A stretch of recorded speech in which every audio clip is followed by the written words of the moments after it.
Hey, between PFL early today and UFC Fight Night with Mario Bautista and Vinicius Oliveira, I low-key went perfect in predictions today. But hey, it's your boy DHP, and y'all know the rest, man. And hey, this is my UFC Vegas 113 review show, and that Mario Bautista Vinicius Oliveira fight went down exactly how I thought it would. Now, I will say, I'm gonna take a little different approach with Mario Bautista, because you know what? This shit I've been preaching about with, you take some L's along the way and then you bounce back. Tonight, Mario Bautista, he showed a perfect example of how to bounce back from a loss in a way where you lose a fight and you adapt, and then you apply that to your next fight. Because if you go back and look at how Umar beat Mario Bautista, he basically did the same shit to Vinicius Oliveira. And I told y'all, well, I ain't tell y'all, but I made a rant video basically on my preview show about Vinicius massive weight cut. The way this fight went down and how easily he was gassed, I think I'm spot on with he needs to go up, because that massive weight cut that he doing, the bantamweight, that shit is fucking up his body. And I already said, go back to my preview show, when you face niggas like Marab, Petrion, even a Sugar Sean O'Malley, niggas that got cardio, Vinicius Oliveira, he ain't gonna last long with them. And he couldn't even last a full round. He made it late into round 2, but halfway through that first round, he was already gassed. Like, it goes to show you that him trying to be a weight bully, and we're going to talk about more on Monday's weekend recap, but him being a weight bully, and then the UFC, the niggas behind the scenes that's pulling the strings, whether I don't think Mick Maynard or Sean Shelby, they have anything to do with it, but the other niggas behind the scenes, or even the athletic commission, the fact that they not really trying to regulate this shit and let these niggas just do what the fuck they want to do with cutting these massive weight cuts. And if they made, and I said it in the preview show, yeah, he's made weight. He made weight for this Mario Bautista fight, but the shit is not gonna be good for him. And if you not regulating this shit, you letting these niggas do what the fuck they want to do with these massive weight cuts, this is what the fuck you gonna get. Because honestly, my personal opinion, Vinicius Oliveira is actually better than what he showed today. What he showed tonight, it just goes to show you that Mario Bautista is actually better than what people thought. And he gained knowledge from that Umar fight, adapted and applied. But we're going to get to the deep analysis in a minute. Mario Bautista, I'm going to go through the main card, and we're going to talk about it some more. Mario Bautista beat Vinicius Oliveira, submitted him with a rear naked choke. By the way, between Usman Nurmagomedov and Mario Bautista, a lot of great jiu-jitsu and Brazilian jiu-jitsu going on today. Koji Horiguchi, we're going to talk about him too, because I told niggas, I'm like, Horiguchi, bro, like, when Horiguchi, during his first run in the UFC, like a decade ago, not a decade ago, but like 7-8 years ago-ish, the only nigga that really beat Horiguchi was DJ. So now, DJ out the picture, whatever, he's retired. Horiguchi is back for a second run, and he's better. He picked up where he left off from his first run. So it's, and I told y'all with the matchmaking, they low-key fast-tracking him because of his name, right? So it is, now he's not going to get it. I seen the post-fight interview. He wants the title shot, and he was very funny with the mic, but he ain't going to get a title shot. He's like one fight away. His next fight, I guarantee his next fight is going to be the winner of Brandon Moreno and, oh, fuck. I forgot who's fighting Brandon Moreno, because Brandon Moreno, he got a replacement fight. So I guarantee he's going to get the winner of that fight, Horiguchi. Revian Kniev beat Jotna Maeda. I mean, I did say this was a trap fight. I'm telling y'all, go back to my preview show and come back to this review show, because most of these predictions I was spot on. This was a trap fight for Jalton. I made it, and honestly, it really showed niggas like if you just force Jalton to stand up, I mean, you can beat him. Michael, I can't pronounce his last name. I never could. But Michael O, he won a 3-round decision over Marc-Andre Barriault. And that fight, we're going to get in that fight too, because that was kind of a... I can see how they... Yeah, we'll get to that in a minute, because that fight was a tale of, like... That was a tale of, like, momentum runs. The Farad Bazad and Gene won a split decision over Gene Masamoto. I low-key had for Masamoto. I feel like, yes, Brazarat was the more cleaner striker, but I feel like that last half of that fight, the second round and the third round, I feel like he took it to Brazarat more. Like, he wanted more at the end. I feel like he stole that fight away from him. But I'm not really mad at that decision. It could have went either way for me.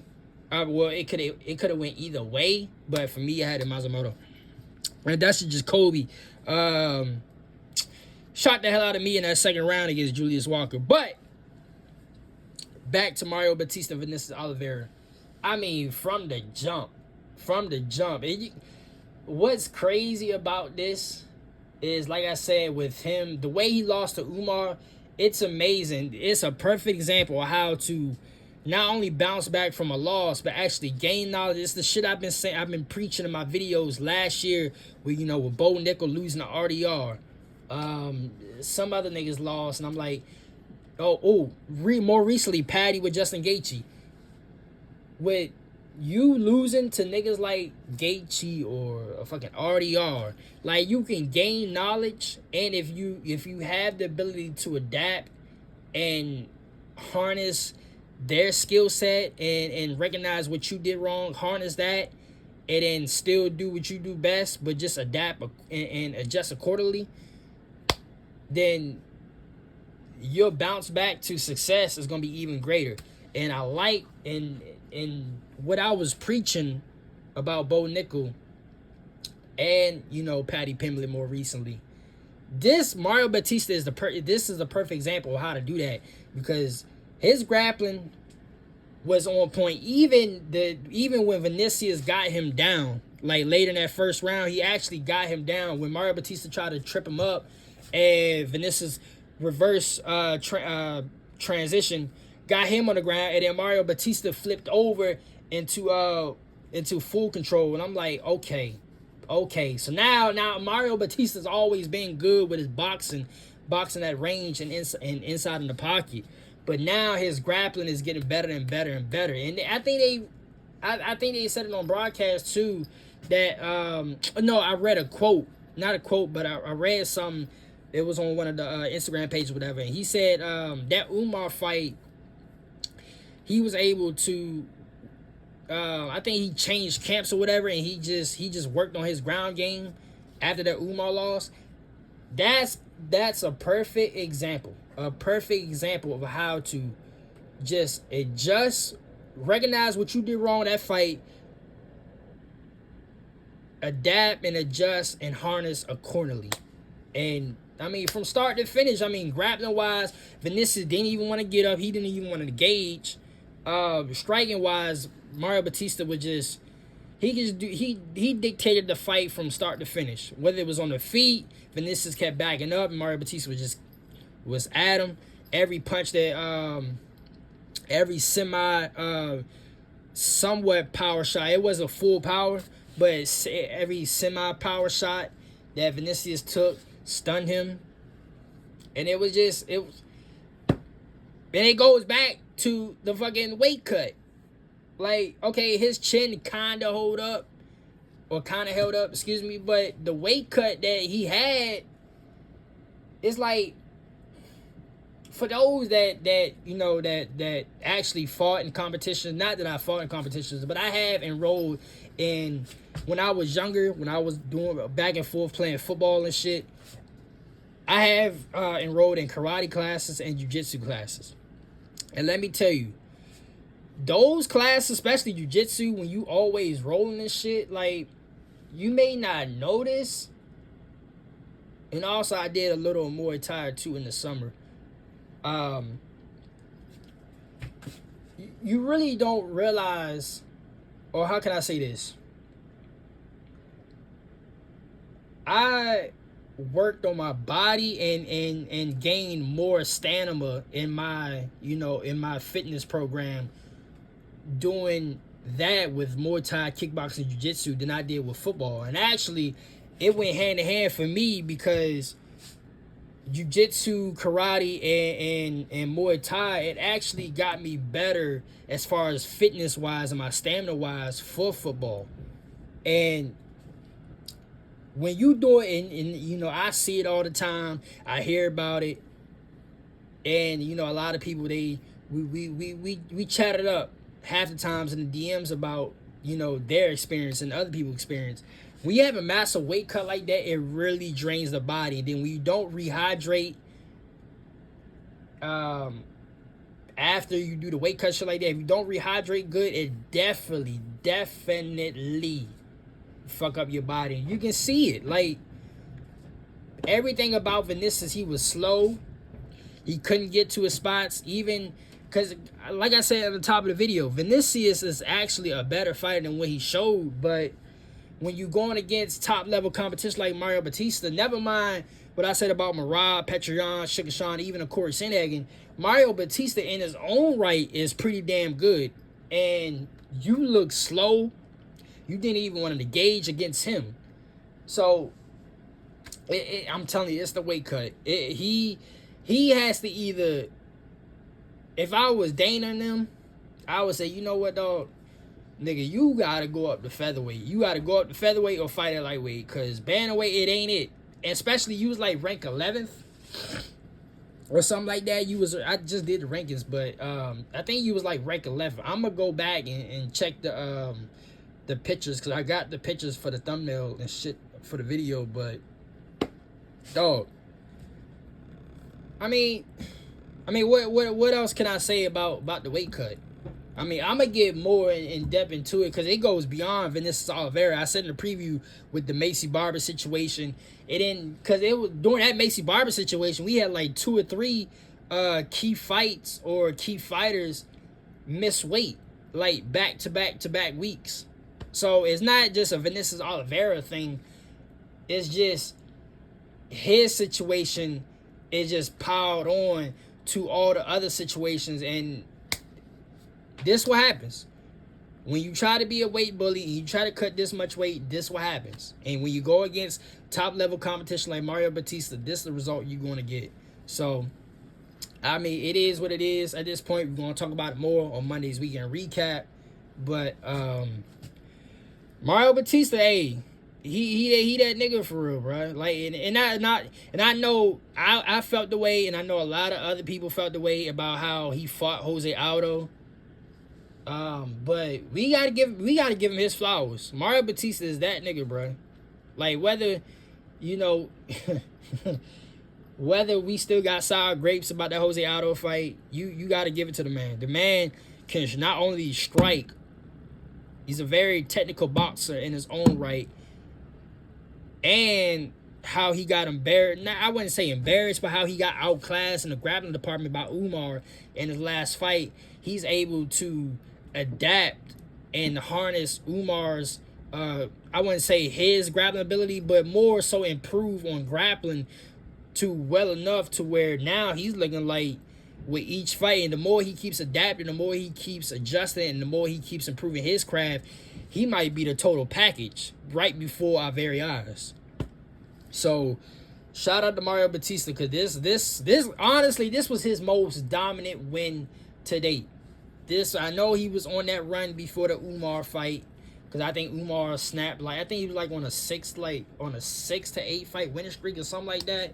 I gotta check the numbers, but Umar snapped his winning streak. But honestly, and this might be recency bias, but I feel like sometimes you really need a setback. How can I say this? sometimes you need a reality check. I'm gonna put it that way. You need a reality check for you to adjust and get better, you know. And to me, I don't know how y'all feel, but to me, this is his most impressive win to date. So he putting his name right back in the hat for bantamweight title talks. All he needed is just one more fight, and he's gonna be right in that conversation for either a title shot or even, tell you the truth, I mean, just off the top of my head right now, he might get somebody like Corey Sandhagen. If Corey Sandhagen is ready to go, he might get somebody like Corey Sandhagen. And with a name like that on his resume, especially if he beat him, he can get right back in title talks for real. But Horiguchi and Amir Albazi, just pure domination too. Pure domination. On the feet, Horiguchi was just so much fast. Like Amir Albazi couldn't. It almost a little bit reminds me of what we saw with Usman Nurmagomedov and Alfie Davis today, where, I mean, other than Amir Albazi clinching Horiguchi up against the cage and doing some dirty boxing in the clinch, when they was in the center of the octagon, standing there trading the pocket, or even when Amir Albazi was backing up, Horiguchi dictated the fight on the feet, hands down. Like, the body work, the head work, the hooks, the jabs. Amir Albazi got outclassed by Horiguchi. And then don't forget the fucking grappling. I mean, it's Horiguchi. Like, this was a pure... to be quite honest, as we go down, you know, as we look at the list of the fights on this card, to be quite honest with you, it's kind of neck and neck between who had the better performance of the night between Horiguchi and Mario Bautista, honestly. Because Horiguchi is I've been telling people about Horiguchi. The Horiguchi has been the best. I wouldn't say the best. You know what? In recent UFC signings, Horiguchi has been the best re-signing. Brandon Moreno, you can say like Brandon Moreno might be the best re-signing all time, because I think Brandon Moreno got cut and he came back, and Brandon Moreno is one of the best. And even now in today's UFC generation, in the 2025-2026 era, Brandon Moreno is still relevant and he's still top 3. He took a couple losses along the way after the Davison Figueiredo shit, but now he's back in title relevancy. So, but Horiguchi, he just that man gonna be tough, bro. And as somebody who liked Joshua Van, who liked Tatsudo Tara, and even I fuck with Manel Cap. Horiguchi he's putting his name in the hat, as far as like, if we doing on some hypothetical shit, who's gonna take over flyweight post Pantoja, and who knows whether Pantoja could get the belt back from Joshua Van, or if he can beat Tatsudo Tara. But just on a hypothetical scale, if we're talking post Pantoja, Horiguchi might take this shit back to the 2015, the 2016, the 2017 era of the UFC and just take over flyweight for real. But yeah, he just outclassed Amir Albazi. Amir Albazi really had nothing for Horiguchi. By the way, y'all know what it is. Instagram cutting off at 20 minutes. YouTube, y'all gonna get the full version. Jordan Almeida and Rivian Kniev. Oh boy, this is not okay. I'm gonna say this before we get to the little analysis. Two things right here can be true, or two things that I took away from this. These type of fights is what's holding down heavyweight, and this is why people was kind of turned off at heavyweight. But at the same time, just like I said last week with Waldo beating Delu, Rivian Kniev, is him winning is exactly what heavyweight needs, because he's that new fresh blood. You know, he's the new blood in the heavyweight, and he can actually fight too. Don't get it fucked up. Don't let this fight And that's the thing with some of these fans, especially if like a casual fan, they'll let a fight like this dictate how the rest of his career gonna go. Oh, excuse me, I had to burp. But him directly, he's not going to be in these type of fights like all the time. Like he's actually a pretty good. If you talk about on a skill wise, he's decent. He's still got a lot of improving to do, but he's decent. Entertainer wise, he's an entertaining fighter.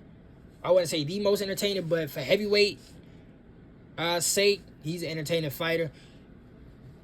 These are one of the fights where, and every fighter going to have a fight like this. Like maybe other than like Justin Gaethje, where even at times Justin Gaethje had fights like this, but Justin still is able to get like a good ass highlight reel knockout. But Justin Gaethje had a couple fights where it's kind of like it's slow at first, but once Justin start to find his shots, then that's where the shit get entertaining. He still gets a highlight reel knockout out of it. But every fighter has fights like this. So so those are like the two things I took away from that is this type of fight is going to turn it's still going to turn some people off at heavyweight, but also this is what heavyweight need, because heavyweight needs somebody like Kniev and Waldo Costa, fresh new blood, but also when given an opportunity, they can actually finish the fight. You know what I mean? But Kniev, all basically he did was just force Jordan Almeida to stand there, and Jordan, and that's the thing about Jordan, when you force him to stand, when he can't take you down either, and he don't got the cardio. He don't have the cardio to where if you start to grapple him, he wears down and he can't unless it's the beginning of the fight, he can't really out muscle you and out grapple you. Like how, go back to Islam and Volk, the first fight. How usually when Islam grapple the fuck out you, your energy, your stamina is zapped, right? You can't really do nothing. Volk actually took Islam to his limit, and they both was out, I wouldn't say out grappling, but they was both grappling each other to their grappling limit. Jordan Almeida is not like that. If you able to out muscle him and out grapple him, he's gonna bear down. And all Kniev did was just force Jordan to stand up, and he even grappled him and slowed him down some. Cause that's really the book, bruh. That's really the book. This is why I call him the heavyweight Damian Maia, because we all know Damian Maia, he was a specialty at this shit. But if you force him to stand up, he was fucked, you know. And this is Jordan Almeida, and that's Jordan Almeida in a nutshell. If you could force him to stand up, he's fucked, you know. But yeah, Kniev, I mean, it is what it is with this fight. It was a grappling fest, but it was nice to see Kniev get the win. And you know, I'm probably all alone with this. Like, I'm probably alone on the island. But I do fuck with Jordan Almeida. But it's just, he needs some killer. He would be much better if he had killer instinct. If he had like Khabib's aggressiveness and killer instinct, he would be dominant. And not only dominant, but he would be much more entertaining, you know.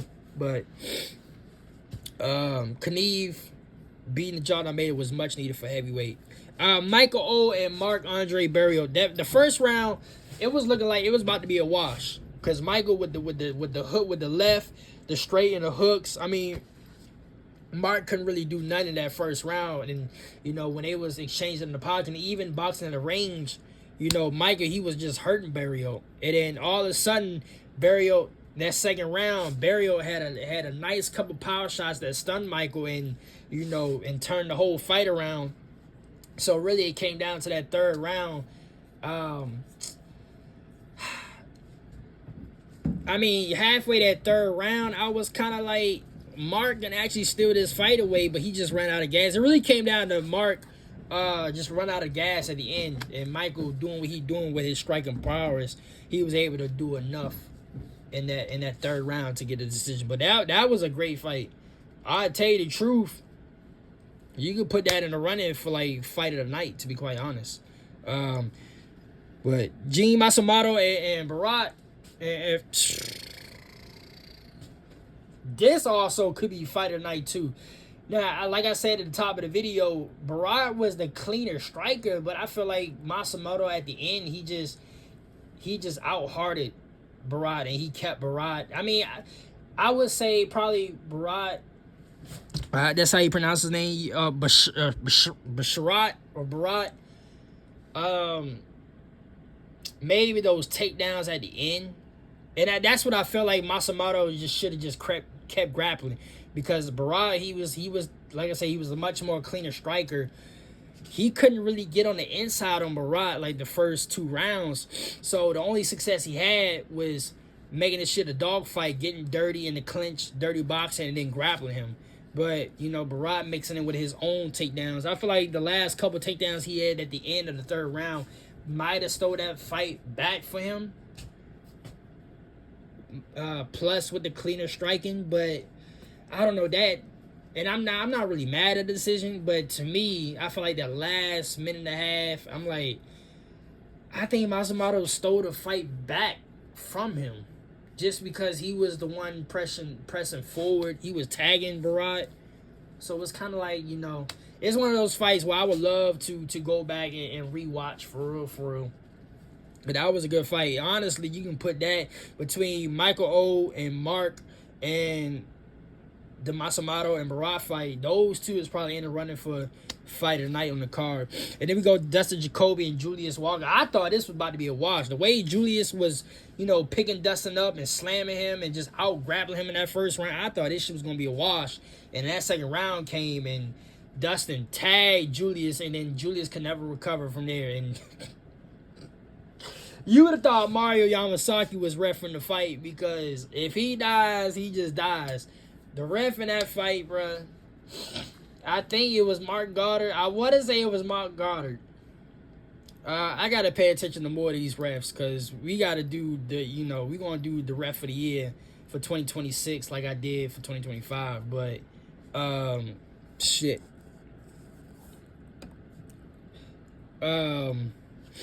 Dog. That was, dare I say, that's Mark. He let that fight go on way too long. I mean, way too long. It should have ended like even before then, when he fell right back down.